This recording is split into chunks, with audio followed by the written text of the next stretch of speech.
বর্তমান পৃথিবীতে বিশেষ করে মুসলিম জাহানে ভয়াবহ এক অস্থিরতা, এক অশান্তি, এক অস্পষ্টতা বিরাজ করতেছে। বেশ আগে থেকেই চতুর্দিক থেকে মুসলমানরা অমুসলিমদের কলা কৌশল, তাদের শক্তি, তাদের অর্থ, তাদের ষড়যন্ত্রের কাছে, তাদের চতুরতা, তাদের মুনাফিকির কাছে বিভিন্নভাবে মুসলমানরা চরমভাবে ধরাশায়ী হচ্ছে। এজন্য মুসলমানরা মাঝে মাঝেই জানতে চায় এই মুহূর্তে আমাদের করণীয় কি করা উচিত।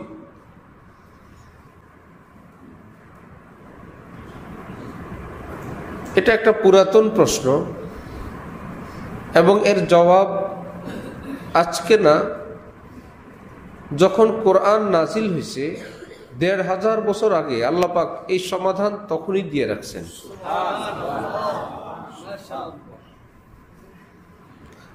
ডাক্তার থাকলে আপনি সুস্থ হবেন না, ডাক্তারের কাছে গেলে প্রেসক্রিপশন নিলেও সুস্থ হবেন না, ডাক্তারের কাছে গিয়ে প্রেসক্রিপশন নিয়ে ওষুধ কিনলেও সুস্থ হবেন না, ওষুধটা যথাযথভাবে সেবনও করতে হবে।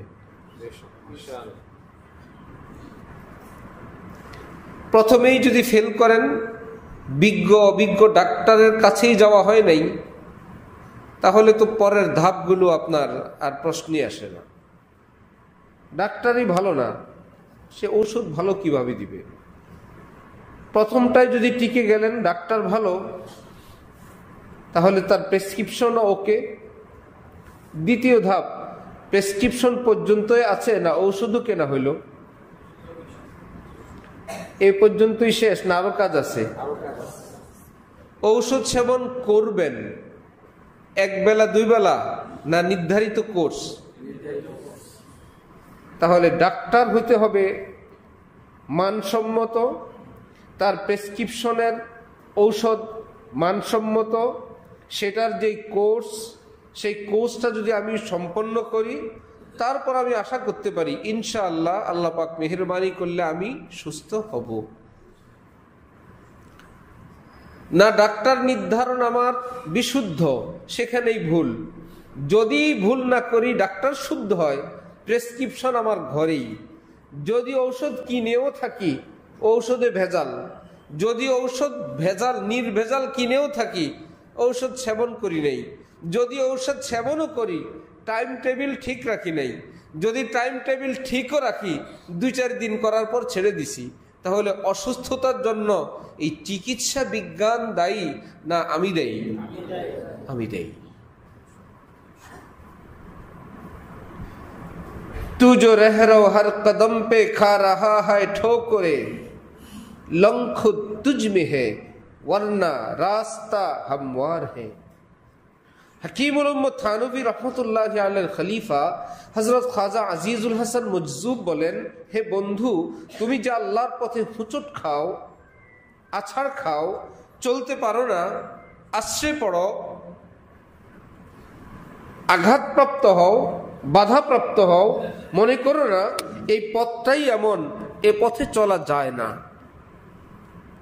অসম্ভব, এই পথে চলা যায় না। তাহলে যে পথে চলা যায় না, আল্লাহ পাক তোমাকে সে পথে চলতে বললেন? আল্লাহ পাক তো অসম্ভব পথে কাউকে চলতে বলেন না। বলেন, অসম্ভব পথে আল্লাহ কাউকে চলতে বলেন? কারণ অসম্ভব কোনো কাজ, সেটা তো আমার আপনার পক্ষে সম্ভব না, সেটা তো অসম্ভব। যেটা সম্ভব না সে আদেশ করাটা আমাদের উপর জুলুম। আল্লাহ পাক বলছেন, আমি আল্লাহ আমার কোন বান্দার উপর এক বিন্দু, এক সুতা পরিমাণ জুলুম করি না। তাহলে আল্লাহর পথে 100% সিরাতুল মুস্তাকিমের উপরে 100% জান্নাতের পথে চলা আমাদের জন্য কি অসম্ভব না সম্ভব? আমরা মুসলিম সমাজে এই কথাটা কি প্রচারিত? দ্বীনের উপর চলা সম্ভব না অসম্ভব? অসম্ভব না ভাই, দ্বীনের উপর চলা অসম্ভব। হকের উপর থাকা, বাবারে ভাই, হকের উপর থাকা অসম্ভব। ব্যবসা বাণিজ্য যারা করে, না ভাই, হালাল ভাবে ব্যবসা করা অসম্ভব। যারা শহরে থাকে, পর্দা পশিদা করা অসম্ভব। যারা ওজন করে, না এখন আর ওজন সঠিক দেওয়া অসম্ভব। যারা কথা বলে, না সঠিক কথা বলা অসম্ভব। অফিসে যারা থাকে, না ভাই ঘুষ মুক্ত থাকা অসম্ভব। এই কথাগুলো তাহলে কি সত্য কথা না সব মিথ্যা কথা? সব মিথ্যা কথা। তাও কার নামে? আল্লাহর নামে, আল্লাহর রসুলের নামে, আল্লাহর দ্বীনের নামে। মিথ্যা কথাও তো প্রজার নামে আর রাজার নামে।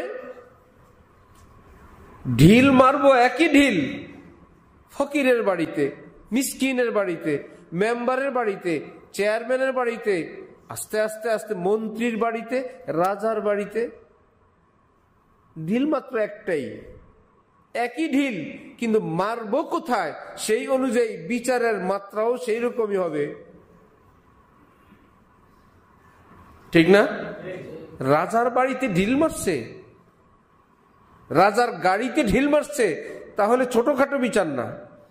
আমার আপনার এই মিথ্যা তুহমত আল্লাহ দ্বীনের ব্যাপারে, দ্বীনের উপর চলা অসম্ভব, হকের উপর থাকা অসম্ভব, সত্যের উপর থাকা অসম্ভব। এই জমানায় 100 ভাগ হকের উপর থাকা অসম্ভব।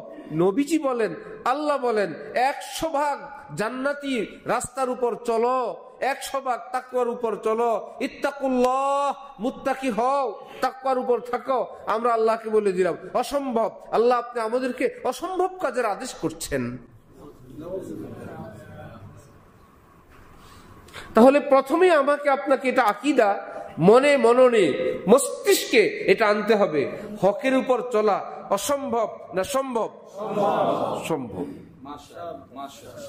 আজকে সম্ভব না আগামীতেও সম্ভব? আগামীতেও। জংলায় সম্ভব না শহরেও সম্ভব?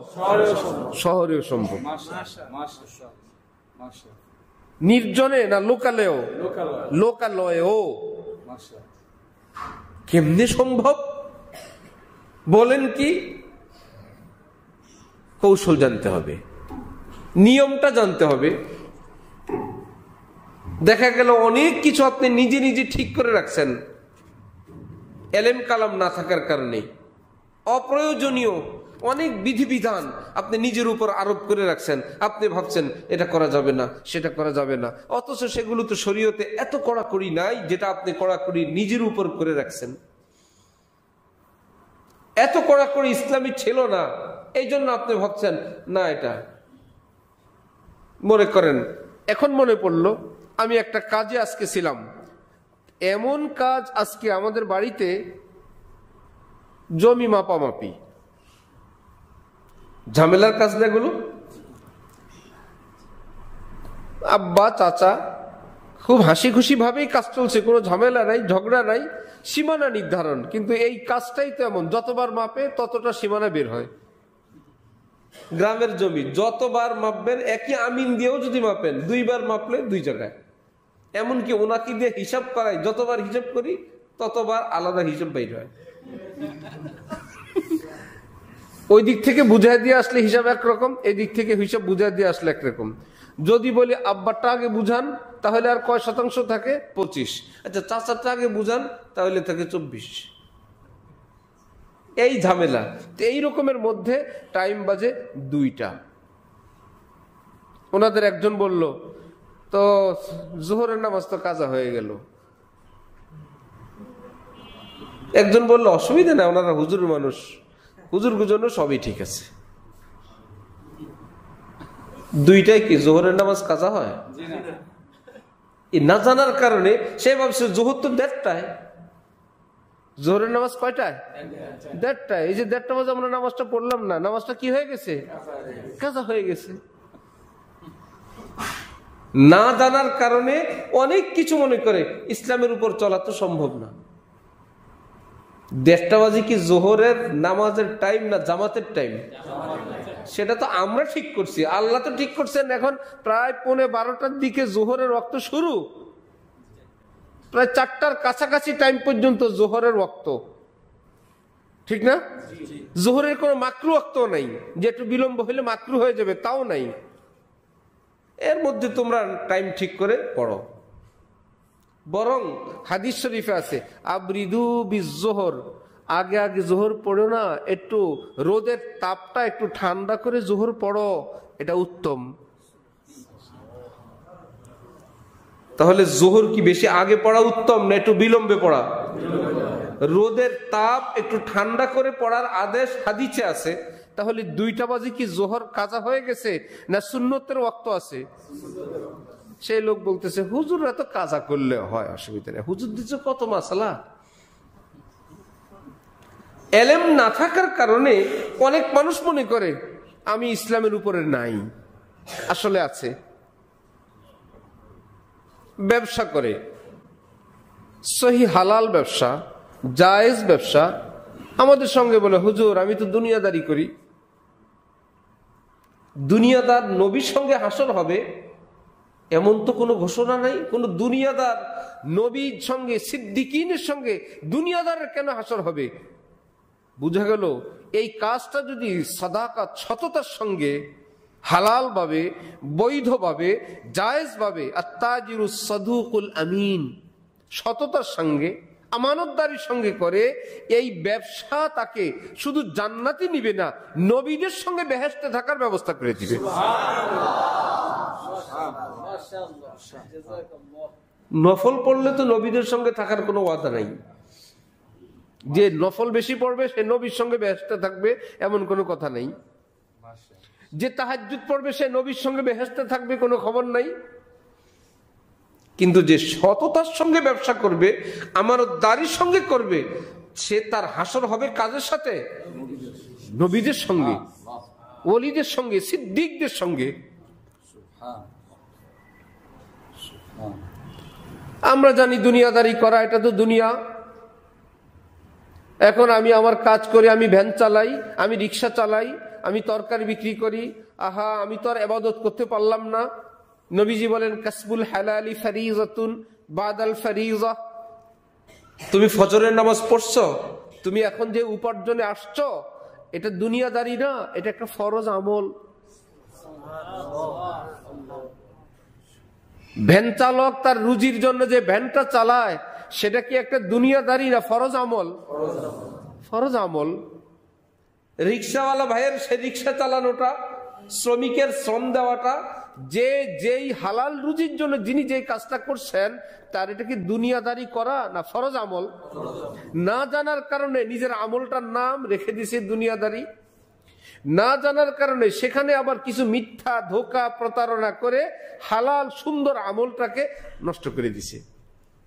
ছিল এবাদত, যেমন নামাজ এবাদত, উযু না করলে যা হয় শেষ। ছিল নামাজ এবাদত, কাপড় পবিত্র না হইলে যা হয় সবটা শেষ।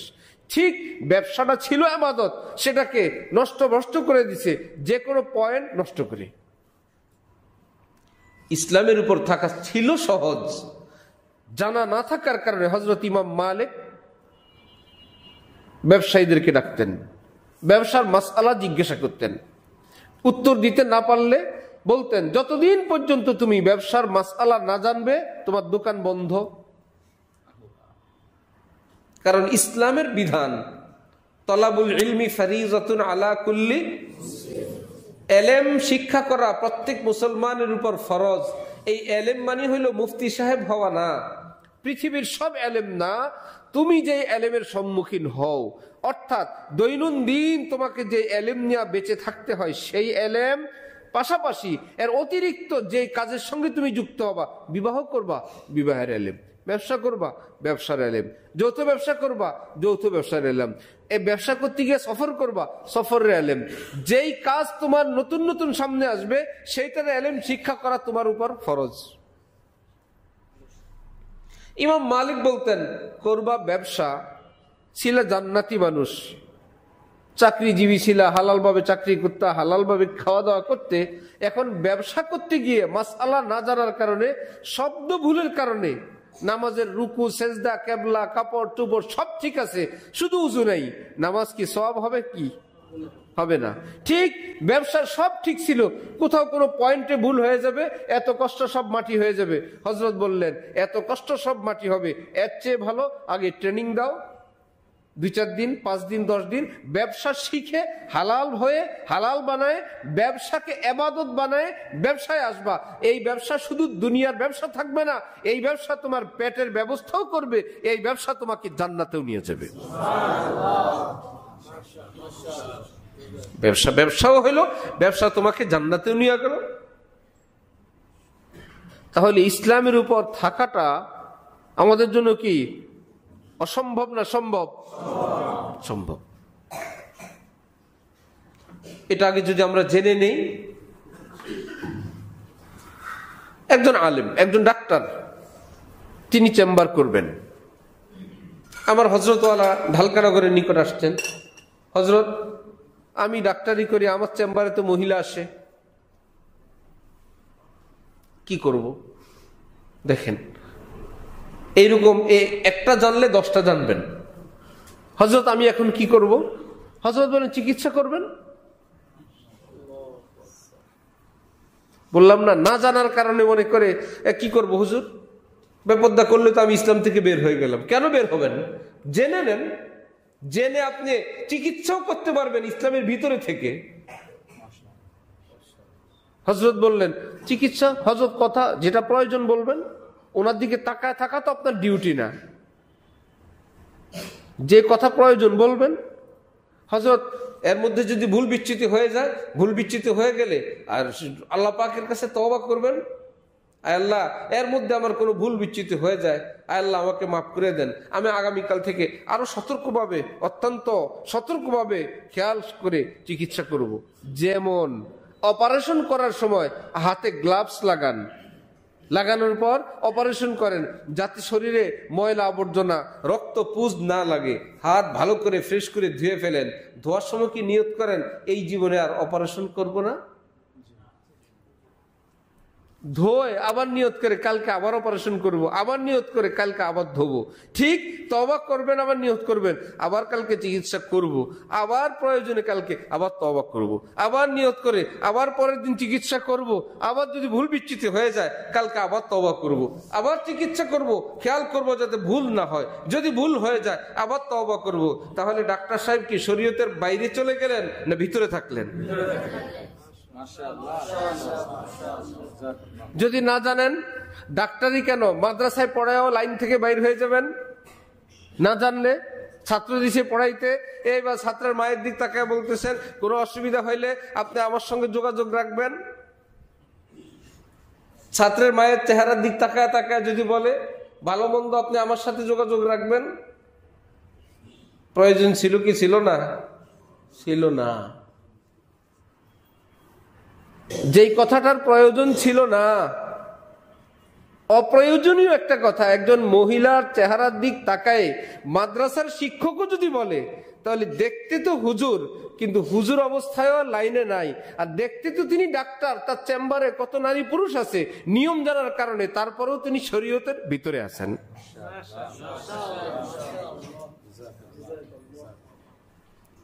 परवाज है दोनों का यही एक फिजा में, शाही का जहां और है किरगिज का जहां और।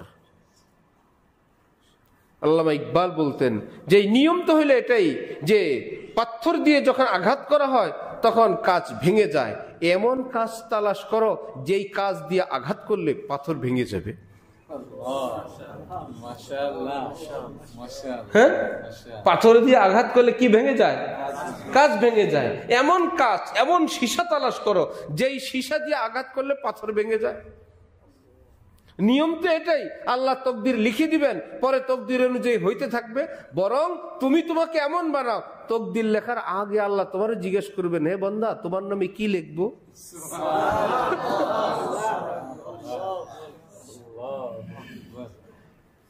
সুবহানাল্লাহ সুবহানাল্লাহিল আযীম। চাইলে অনেক কিছু করা যায়। বিজ্ঞানীরা চেষ্টা করছে, দুনিয়া নিয়ে তারা অনেক ঊর্ধ্বে চলে গেছে। আমরা হাত পা ছেড়ে দিছি, আমরা না ঘর কা না ঘাট কা, না দিনের উপর আমরা মেহনত করি, না দুনিয়ার উপরে কিছু নেই। আমরা দিন থেকে ধার কর্জ করে, কিছু দুনিয়াওয়ালাদের থেকে, আমরা কিছু গোলাম দুনিয়াওয়ালাদের, কিছু আবার দিনের। এবার আমরা মিক্স একটা অবস্থা নিয়ে আমরা ডাবল ফ্যাসিলিটি নিয়ে আগাইতেছি। এই জন্য আমরা কারুরই না। দিনের বাজারেও আমাদের দাম নাই, দুনিয়ার বাজারেও আমাদের কোনো মূল্য নাই।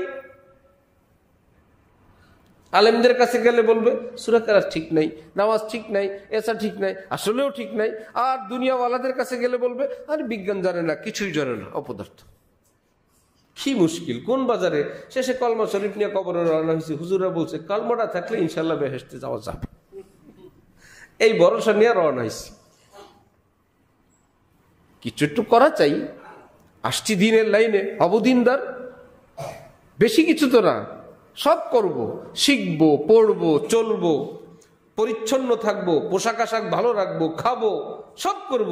কিন্তু আলেমদের সঙ্গে পরামর্শ করে করব, যার জন্য খোঁজ নিয়ে জানা যাবে আমি তো এতদিন জানতাম বাড়ি করলে দুনিয়াদার হয়ে যায়, গাড়ি কিনলে দুনিয়াদার হয়ে যায়। ওফো, পরে জানলাম না, আমি এতদিন জানি নাই, জেনে শুনে পরে তো জানলাম আমি কতটুক ধনী হইলাম এই যুগে।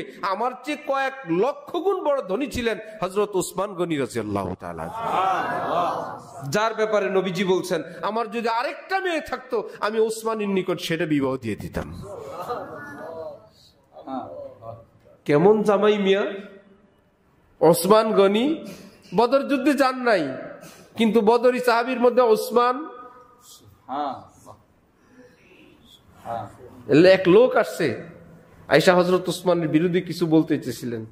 হুজুর, ওসমান সাহেব কি বদর যুদ্ধে ছিলেন? জি না। আচ্ছা, আরেকটা প্রশ্ন, ওই বায়াতে রিজওয়ানি কি উনি ছিলেন? জি না। আল্লাহু আকবার, মানে ওনার মতলব পুরা হয়ে গেছে। উনি জানতে চাইছে, পরে আল্লাহু আকবার বললে এদিকে আসেন। কই যান?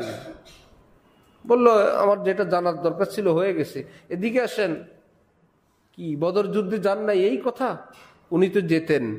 রাসূল সাল্লাল্লাহু আলাইহি ওয়াসাল্লাম ওনাকে পাঠাইছেন, তার স্ত্রী অসুস্থ, এই জন্য ওনাকে সেখানে পাঠাইছেন, এই জন্য তিনি যেতে পারেন নাই। এবং নবীজি বলছেন বদরীদের মধ্যে ওসমানের নাম থাকবে। এটা কি ওনার অপরাধ? মক্কায় এক ইমার্জেন্সি কাজে হযরত ওসমানকে নবীজি পাঠাইছেন। সেই সময় বায়াতে রিজওয়ানের কোনো আলোচনাও ছিল না। তার পরবর্তীতে সেই বায়াতে রিজওয়ানের ঘটনা সংঘটিত হইল, যার জন্য হযরত ওসমানের পক্ষ থেকে নবীজি নিজে হাত দিয়ে বললেন এটা ওসমানের হাত। আপনি আল্লাহু আকবার বলে রওনা হয়ে গেছেন, এদিকে আসেন মিয়া।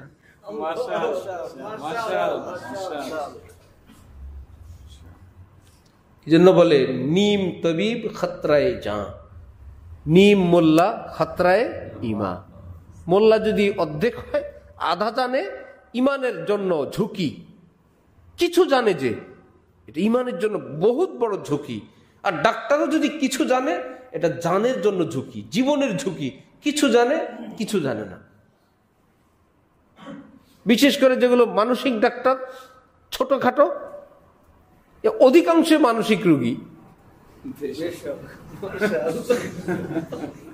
মানসিক ডাক্তার যেগুলো ছোটখাটো, অধিকাংশ মানসিক রোগী।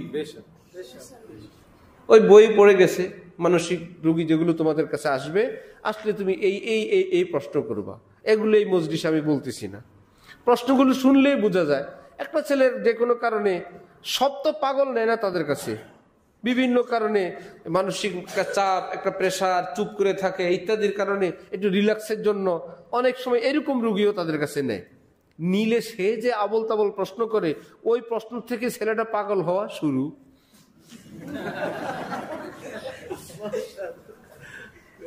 ছিল ভালো, এর প্রশ্ন, এরপরে দ্বিতীয় পাগল হওয়া শুরু হয়। এর বইয়ের মধ্যে আছে এইরকম রোগী আসলে এই এই ট্যাবলেট দিবা, অর্থাৎ 3 দিন একটা না ঘুমের ওষুধ। একটা ট্যাবলেট দিলে 3 দিন ঘুমাবে। যেই লোকের 3 দিন ঘুমের একটা ওষুধ দেয়, এই লোকে সোজা হয়ে হাঁটতে পারে?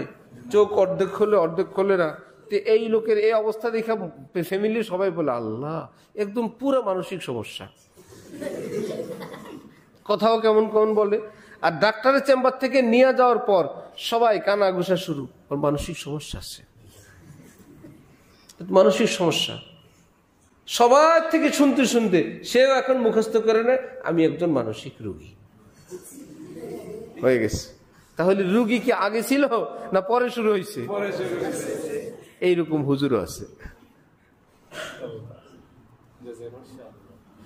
এরকম হুজুরও আছে। সেই সাহাবা কি বলে, আগের যুগে 99 জন হত্যাকারী তওবার কথা বলছিল, তাকে হত্যা করছিল না? ওই রকম ওই মানসিক ডাক্তারের মতন।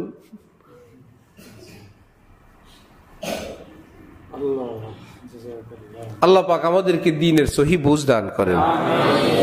আমি শুরুতে যে কথা বলছিলাম যে আমরা বড় বিপদে, বড় কঠিন অবস্থায়, তাহলে আমি শুরুতে বলছিলাম ডাক্তার আছে আমরা যাই না, যদি যাই প্রেসক্রিপশন নেই, ঔষধ ক্রয় করি না, যদি করি খাই না, খাইলে নিয়ম মানি না, কতগুলো সমস্যা। ঠিক আমাদের সব সমস্যার সমাধান আল্লাহ পাক কোরআনে পাকি দিয়ে রাখছেন। কি সেটা? আতিউল্লাহ, তোমরা আল্লাহকে মানো। এটা কি শুধু সাহাবীদের জন্য না, কিয়ামত পর্যন্ত।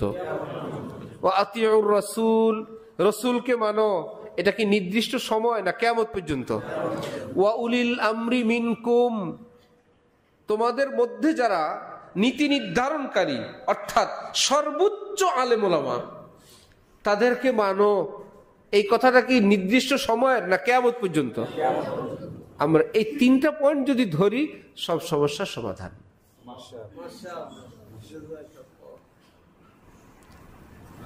উলুল আমর আলেম, বাংলাদেশে চিকিৎসা বিজ্ঞানী সর্বশ্রেষ্ঠ ডাক্তার, ব্রেনের, হার্টের, হাজার হাজার হার্টের ডাক্তার একদম সর্বশ্রেষ্ঠ, কয়েক হাজার হবে তো। হরমোন বিশেষজ্ঞ, থাইরয়েড বিশেষজ্ঞ 500 ডাক্তার হবে? 200 ডাক্তার হবে? 200? 100 হবে? হরমোন স্পেশালিস্ট 100 জন তো নাই মিয়া।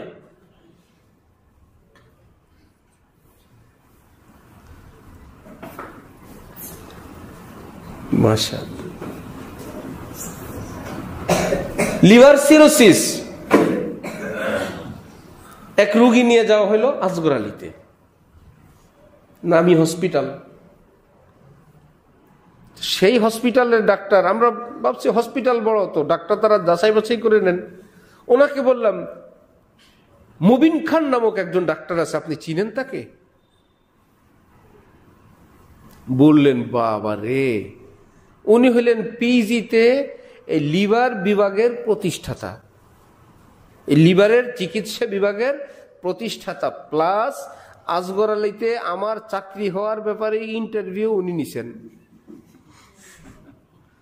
আমাকে পাস করাবেন কি করাবেন না, উনি বুড়া মানুষ, ওনার প্রশ্ন আমি বুঝি না, আমি যার কারণে অনেক উত্তর দিতে পারে না, উনি আমার নাম্বার দেন নাই, আমি ফেল করছি ওনার কাছে। বহু কষ্টে পরে আমি পাস করছি।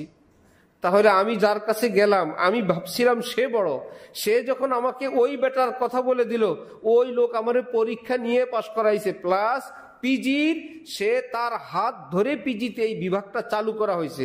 আমার একটা খবর হয়ে গেছে না ওই ডাক্তারের খবরটা? এরকম কি শুধু চিকিৎসায় আছে, এলমের মধ্যে নাই? এলমের মধ্যেও আছে এমন।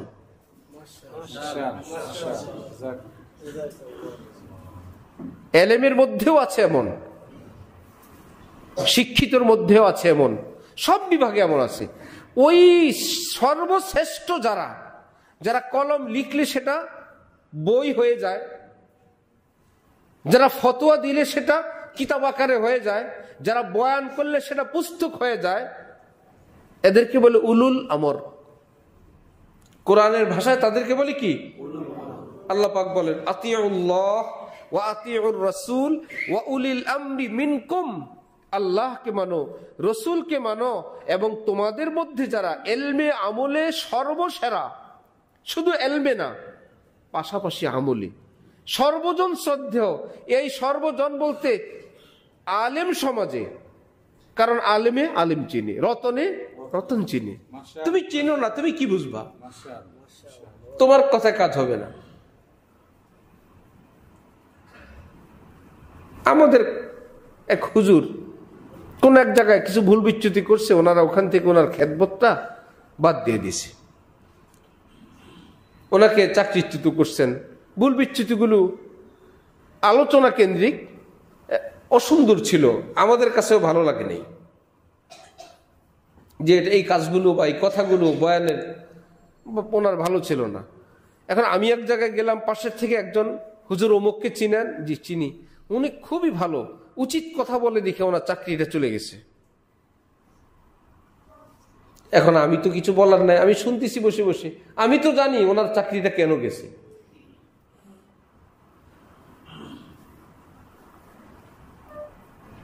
কি কি ভুলের কারণে গেছে, কি কি অন্যায়ের কারণে গেছে।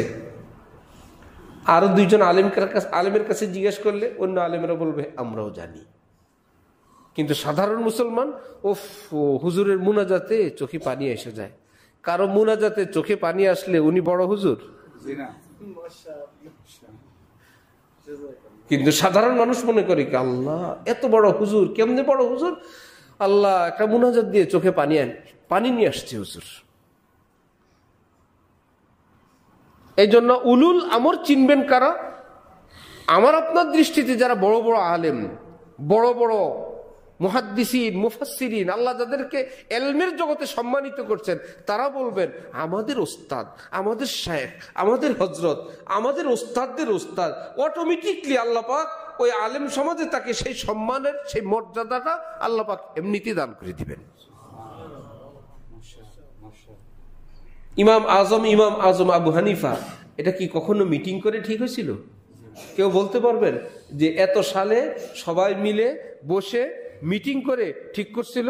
হাকিমুল উম্মত মাওলানা আশরাফ আলী থানভী একজন বিশ্ব সেরা আলেম, এটা এত সালে অমুক সেমিনারে এটা ঘোষণা দেওয়া হয়েছিল। মাওলানা শামসুল হক ফরিদপুরি বিশ্ব সেরা একজন আলেম, এটা অমুক জায়গা অমুক প্রেসিডেন্ট ঘোষণা দিছিলেন। হাফিজ জি হুজুর বড় আলেম, এটা অমুক দিন থেকে এমন হয়েছিল। এটা কুদরতি ভাবে আল্লাহ পাক তাদেরকে সম্মানের ওই আসনটা দান করে দেন। তাদের ইলম, তাদের উম্মতের দরদ, তাদের দ্বীনের গভীর জ্ঞান, তাদের তাকওয়া তাদেরকে সেখানে নিয়ে যায়। সবাই বুঝতে পারে হাফিজ জি হুজুর যেখানে থাকেন আর কারো কোনো সাউন্ড নাই। এমনকি শামসুল হক ফরিদপুরি পর্যন্ত, শামসুল হক ফরিদপুরি যেখানে থাকেন, হাফিজ জি হুজুর সেখানে মুখ খোলেন না। আল্লামা শামসুল হক ফরিদপুরি যেখানে থাকেন, হাফিজ জি হুজুরের মতো মানুষ, উনি না দোয়া না মুনাজাত। আমার বড় ভাই শামসুল হক সাহেব যেখানে আছেন, তাহলে সবাই বড়, কিন্তু বড়দের মধ্যে আবার তারা চেনেন, এদেরকে বলে উলুল আমর। আমি যেটা বলতে চাই যে আমরা কি করা, হাকিমুল উম্মত হযরত থানভী বলছেন যে কখনোই মুসলমানরা অস্ত্রে, শক্তিতে, অর্থে, চালাকিতে, বুদ্ধিতে, সংখ্যায় কাফেরের চেয়ে অগ্রগামী হয় নাই, কখনো হয় নাই। বর্তমান পৃথিবীতে কাফের মুশরিকরা প্রযুক্তির দিক থেকে যতটা অ্যাডভান্স, অনেক মুসলমান ফিকির করে করা উচিত, কাফেরদের সঙ্গে পাল্লা দিয়ে যতটুকু পারা যায় করা উচিত, কিন্তু এটাকেই চূড়ান্ত শক্তি যদি মনে করেন তাহলে ভুল হবে। যা আমাদের কিছু অস্ত্র বানানো উচিত। আমরা অস্ত্র বানাবো কোনটা? কাফেররা যেগুলো বানাইছে সেটার নকল করে যদি আমরা কোনোদিন কামিয়াব হয়ে যাই, যেদিন আমরা কামিয়াব হব, কাফেররা কি এখানে থাকবে না বহুদূর? সেই দিন তারা বানাবে এর চাইতে কত গুণ উন্নতটা। আমরা তাদেরটা নকল করব, আজকে যেটা তারা বানাইছে এই নকল করে যদি আমরা এখন থেকে 50 বছর পর কামিয়াব হই, ওই 50 বছর পর তারা যাবে কোথায়? তাহলে কি আমরা তাদেরকে ধরলাম না পিছনেই থাকলাম? মজার গল্প শুনেন। পটুয়াখালীর থেকে আমার এক ছাত্র অ্যাক্সিডেন্ট হয়েছে, তার হাত পড়ে ব্যথা পাইছে, একটা এক্সরে রিপোর্ট নিয়ে আসছে। তার বাবা আমাকে এক্সরে ফিল্মটা দেখাইলো, একদম পুরা 2 টুকরা দেখায় আর বলে হুজুর এটা কিন্তু ভাঙ্গা না, ডাক্তার বলে দিছে এটা মেশিনের দাগ, যেই এক্সরে করে এই দাগটা সবাই আসে।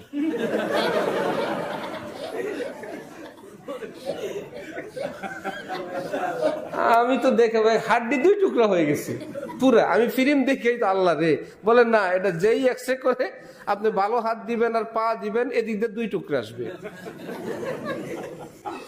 বলে ওই এই দিক দিয়ে একটু হালকা ফাটছে। আমি তো জোরে ইন্নালিল্লাহ বলছি, এই মেশিনটা ঢাকায় চলবে?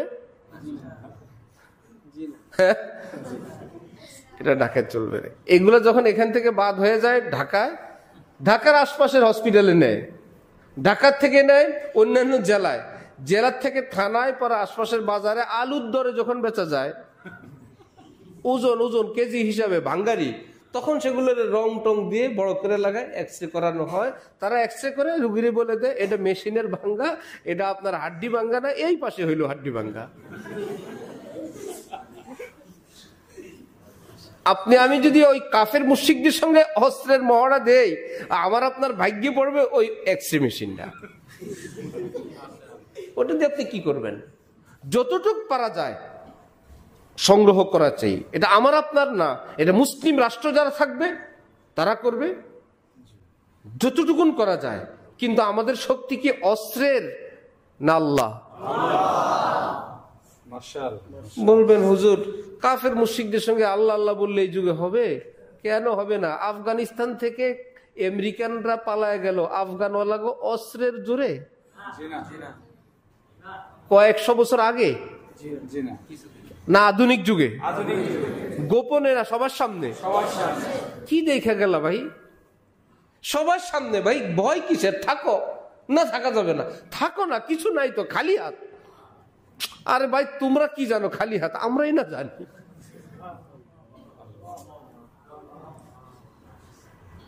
আল্লাহ তো একদম আপনাকে আমাকে সেই 1500 বছর আগের সাহাবীদের গল্প শোনান নাই যে দেখো মোল্লাগুলোর হাতে কিচ্ছু নাই, এরা কিলকিল করে আসতেছে আসতেছে। আর যাদের কাছে পুরো পৃথিবীর সবচেয়ে অত্যাধুনিক অস্ত্র, তারা এগুলো ফেলে কেমনে যাবে? বিমানে ছাদে উঠে বসে রয়েছে। আরে পাগলও তো জানে ছাদে উঠে যায় না, বলে উঠছি যাওয়ার জন্য না, কমপক্ষে আমার নামায় যেতে। এই কথা বললে তুমি পরের বিমানে উঠো, এই কথা বলে তো আমার নামাবে।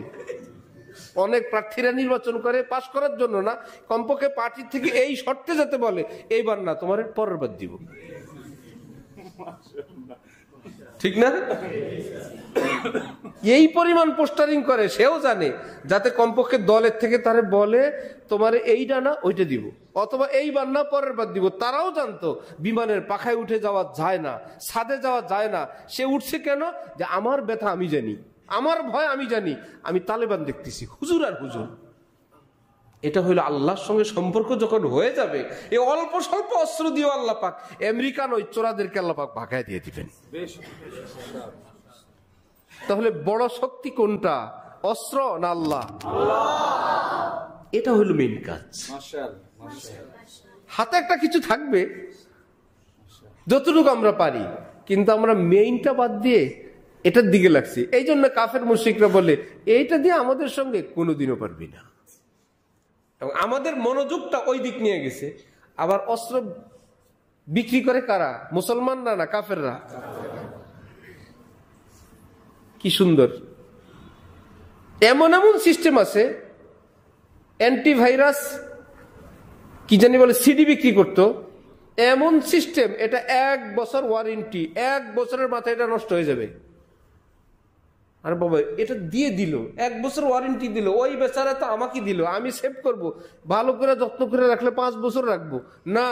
ওরা বানাইছে এমন ভাবে 1 বছরের জিনিস 1 বছরের মাথায় শেষ। তাহলে যে অস্ত্রটা আমার আপনার কাছে বিক্রি করবে, এটার ভিতরে কত ভালো ভালো জিনিস দিয়ে দিবে যে এটা আমার মুসলমান ভাইদের কাছে বিক্রি করতেছি যাতে ওনারা আমাকে ভালো করে মারতে পারেন, অথবা আমাদের ভাইদেরকে ভালোভাবে মারতে পারেন, এমন কোন অস্ত্র দিবে আমাদেরকে? তাহলে আমরা অস্ত্র ওদের থেকে কিনবো, হয়তো আমেরিকা নয়তো রাশিয়া, এই 2টা জোনই তো পৃথিবীতে, এই যে কোনো জোন থেকেই যাবেন, শত্রু জোন থেকেই তো শত্রু জোন থেকে অস্ত্র মুসলমানরা কিনবে। ওরা হাসে, রাখ তোদের পয়সা যে কটা হয়েছে ওগুলো অস্ত্র এই গোলা বারুদ লোহা লক্কর বেচা তোদের থেকে টাকাগুলো আমরা নিয়ে নিব, আর আমাদের পায়ের নিচে রাখবো, গোলামি করাবো, আর ঋণ দিব, রাস্তা করব, ঘাট করব ইত্যাদি করে ঋণের বোঝা চাপায়া আর ক্ষমতা ইত্যাদি তোদেরকে আমাদের পায়ের নিচে রাখবো আর কলকাঠি নাড়তে থাকবো। অথচ আল্লাহ পাক আমাদের জন্য বিধান দিচ্ছেন একদম লাথি মারো ওদের গোলামিতে, বলো ইয়াকা নাবুদু, আল্লাহ পৃথিবীর কোন ইউরোপ আমেরিকার গোলামি করি না, শুধু আপনার গোলামি করি। ইয়াকা, শুধু আপনার গোলামি করি, আর কারো গোলামি করি না। যদি এটাই বাস্তব হয়ে যেত, ইয়াকা নাবুদু যদি কপালে হইতো, যেই আফগান, এই আফগানের মাটিতে 20 বছর আমেরিকা ছিল, মাটির নিচে কি ছিল দেখলো না। মোল্লারা আসার পর মাটির নিচে হীরা, মণি, মুক্তা, মোবাইলের ব্যাটারি বানায় কি দিয়ে, আইপিএস বানায় কি দিয়ে, দামি দামি পান্না আল্লাহ পাক মাটির নিচ থেকে বাইর করে দিয়ে বললেন, কেউ তোদেরকে দেয় না, ব্যবসা করবে না, বয়কট করে দিছে, আমি আল্লাহ তোদেরকে দিয়ে দিলাম। আফিম চাষ হইতো, সেখানে নেশার দ্রব্য চাষ হইতো, বললো না আমরা এই কাজ করব না। সেখানে আনারের চাষ হয়, জাফরানের চাষ হয়, আনারের জুস বানায়। আমেরিকান ওয়ালারা আইসা বলে, দুগা জুস দিবা? চীন ওয়ালারা বলে, দিবা জুস আমাকে কাছে বেচবা? ফকিরের মতন। কি ব্যাপার, এত স্পেশাল জুস তো আমাদের দেশে নাই, এত উন্নত জাফরান তো আমাদের কাছে নাই, এত দামি মাটি তো আমাদের কাছে নাই। এগুলো আগে ছিল না? আগেও ছিল, আগে আল্লাহ দেন নাই, এখন দিলেন। লাউ আন্না আহলাল কুরা আমানু ওয়াত্তাকাউ, আল্লাহ পাক বলেন কোন দেশের লোক যদি ঈমানওয়ালা হয়, তাকওয়াওয়ালা হয়, লাফাতাহনা আলাইহিম বারাকাতিম মিনাস সামাই ওয়াল আরদ, আসমান এবং জমিনের ভিতরে আমার লুক্কায়িত অনেক সম্পদ আমি রেখে দিয়েছি, তালা চাবি আমার কাছে, আমার লোক আসলে আমি তাদেরকে চাবি খুলে দিয়ে দিই। আমার লোক যদি না হয়, ওই তালার উপর দিয়ে ঘুরে আসে, ভিতরে কি আছে কপালে নেই। এক বিদেশি নাকি এসে দেখে বাঙালিরা কি জানি কিনে নিয়ে যায় নারিকেল, সেও একটা কিনছে, কিনে খাওয়ার নিয়ম বুঝে নেই। ভাই ফল, সব ফলে তো খায়, গিয়ে সিলার চেষ্টা করছি, সিলতে সিলতে সিলতে কোথায় খায়, সব ফলের বীজই তো ফেলায়। সে চতুর্দিক থেকে একবার কামড় দেয়, শুকনা রসহীন ঝুনা নারকেল, কোন দিক থেকে তো খাওয়ার মতন কোনো, অনেক চেষ্টা নিশ্চয়ই ভিতরে, সর্বশেষ গিয়ে দেখলো একদম কাঠের মতন একটা গোল কি জানি বের হয়েছে বিচি। এইবার এটা ফিক্কা মেরে ফেলা দিয়ে বলে, সালা বাঙালি কहीं के ये भी कोई खाने की चीज है? বাঙালি কোথাকার, এটা কোনো খাবারের জিনিস? তোদেরকে দলে দলে আমরা কিনে নিতে দেখলাম, আমরাও কিনলাম, কিন্তু পুরাটা চতুর্দিক থেকে দেখলাম, ভিতর থেকে একটা আটি বাইরে হলো। আটিও এমন শক্ত, এটা তো খাওয়ার কোনো ব্যবস্থা নাই। এটা আটি বাইরেছে না নারকেল? জালেম তো বুঝে নাই। আল্লাহ বলে, তোর কপালে নাই। তো ওই বেটায় আমাদের গল্প। সৌদি আরব গেলেই দেখি ফলের দোকানে আমের মতন কালো কালো কি জানি কতগুলো, প্রতি বছর দেখি কি রে ভাই, এক পাশে ফেলায় রাখে অ্যাভোকাডো। জীবনে শুনিও নাই, দেখিও নাই, একদিন চুপচাপ কিনে নিয়ে আসছে। আরে কেউ না কেউ তো খায়, আমরা অবশ্যই আফ্রিকানরা খায়। চুপচাপ রোমের মধ্যে নিয়ে আসছি, আইনা কাইটা এক একজনের মুখে দিয়া, কারো চেহারার দিক তাকানোর অবস্থা নেই। একজন আরেকজনের দিক তাকায়, কিরে ভাই কি আনলাম, কেমনে খায়, এটা কি চামড়া খায় না ভিতরেরটা খায়? অনেক দাম, 15-20 রিয়াল কিলো, 30 রিয়াল কিলো দিলাম ফেলে, শেষ। আজ জীবনে এই গল্প আর কারো কাছে বলি নাই। আমরা কয়েক বছর আগে গেলাম, এবার এক দোকানে, জুসের দোকান, বহু রকমের ফলের দোকান, এখন বলে অ্যাভোকাডোর জুস খাওয়া সবচেয়ে স্পেশাল, শক্তিশালী ইত্যাদি, খুব গুণগান গাইলো। একজনে বললো, আমি বহু দূর থেকে গাড়ি নিয়ে আসি অ্যাভোকাডোর জুস খেতে, খাওয়াও। দেখি ওইটাই অ্যাভোকাডো। কি রে বাবা, কি করলা? এখন তার এটাকে ব্লেন্ডার দিয়ে, দুধ দিয়ে বললো কি কি বললো, এখন মাল হালিব আসল, আমি সুক্কার, চিনি দিব না মধু দিব? আমরা মধু দিয়ে দেবো বেটা, চিনি খাইতে মোটে। এখন মধু দিয়ে, দুধ দিয়ে, অ্যাভোকাডো দিয়ে এত স্পেশাল জুস দিছে। আমাদের খাওয়া দেখে আমাদের হযরত আল্লাহ বলে, কি অবস্থা বলো না? বললাম হযরত অনেক স্বাদ। বলে আমারও একটা দিতে বলো। হযরতুল্লাহ অন্য জুস খেয়ে বলেন আমারও দিতে বলো, খেয়ে বলো ভাই বহুত স্বাদ। কপালে থাকতে হবে না? হাতের কাছে আসার পরেও কপালে নাই। আফগানিস্তান আমেরিকাওয়ালাদের হাতের কাছে ছিল 20 বছর, আল্লাহ বলেন কপালে নাই। যাকে দিব সে খাবে।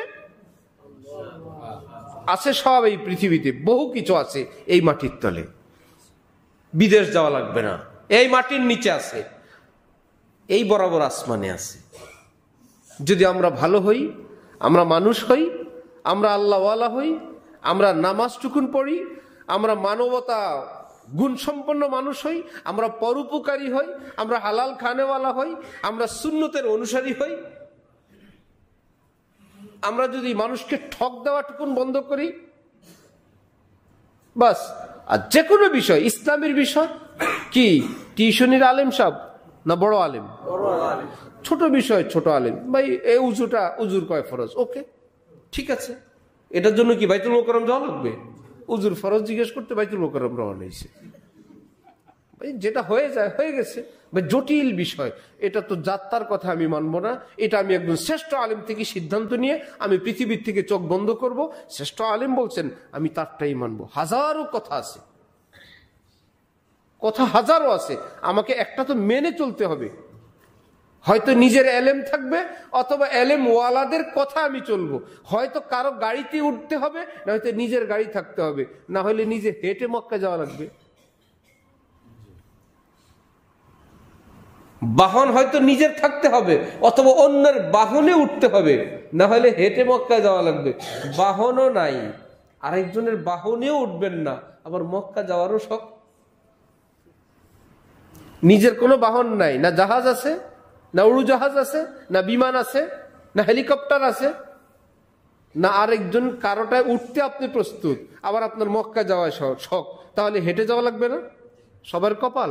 মক্কা তো মাটিতেই, এই পৃথিবীর একটা অংশ। জান্নাত কি এই পৃথিবীর ভিতরেই? বিমান দিয়ে গেলে জান্নাত পাওয়া যায় না আসমানের উপরে? সেখানে তো এভাবে যাওয়া যাবে না। সেখানে যেতে হলে ওই পর্যন্ত পৌঁছার মতন এলেম হয়তো আপনার থাকতে হবে, অথবা যাদের কাছে আছে আপনি তাদের জাহাজে উঠতে হবে। সেখানে পায়ে হেঁটে পৌঁছার কোনো ব্যবস্থা নেই। এটাকে আল্লাহ পাক বলছেন আতিউল্লাহ, আমার কথা শোনো, আতিউর রাসূল, আমার রাসূলের কথা শোনো। এর বাইরে যুগে যুগে তোমাদের অসংখ্য বিষয় এমন আসবে যেখানে তোমরা সিদ্ধান্তহীনতায় ভুগবে। ওয়া উলিল আমরি মিনকুম, মিডিয়াম, ছোট, মেজো সেজো না, সর্বশ্রেষ্ঠ আলেমদের চূড়ান্ত ফয়সালা যেটা, সেটা মেনে চলো। আমি আল্লাহর ঘোষণা, শুনো, দুই আলেম যদি দুইটাও বলেন, তুমি যেহেতু আলেমকেই মেনে চলছো, পুরস্কার আমি আল্লাহ তোমাকে দিয়েই দিব। এক হুজুর বলেন আমি নাচতে বলতে হবে, আরেকজন বলেন জোরে বলতে হবে।